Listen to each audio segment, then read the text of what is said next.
Sa totoo lang, ganitong mga gala ang gustong-gusto ko kasi nayaya nga kami para ilibre ng aking pinsang balikbayan nagbakasyon galing Jumerica.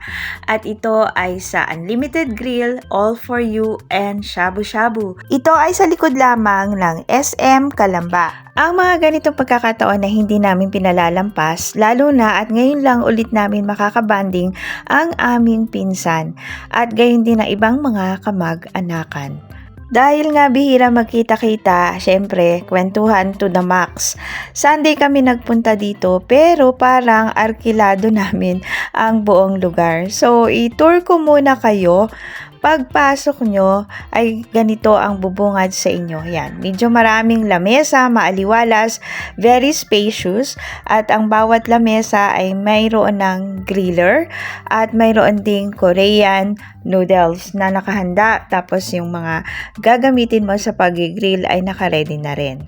Ang halaga nga ng pagkain ay 599 per head. Meron na siyang fresh shrimp, marinated chicken, marinated beef, beef samgyup, mini mandu, fish cake, spicy pork, hangjungsal, Baguio vegetable, kanin, at mga side dishes, at saka shabu-shabu soup sa pamagitan ng Korean ramen.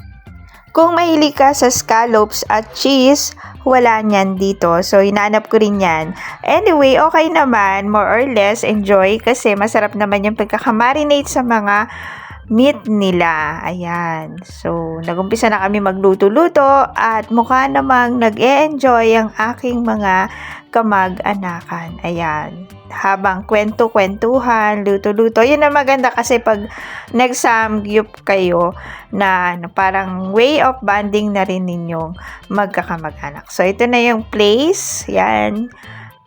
Dahil nga kami lang ang tao, ayan, ang luwag-luwag, solo namin, parang inarkila namin ang buong restaurant.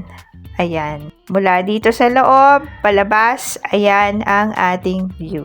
So, kung ano pa inaantay ninyo, kung gusto nyo mag-samgyup sa isang tahimik na lugar, punta na kayo dito. Yun lang at sana ay nakapagbahagi ako sa inyo ng isa pang tip para sa pagkain.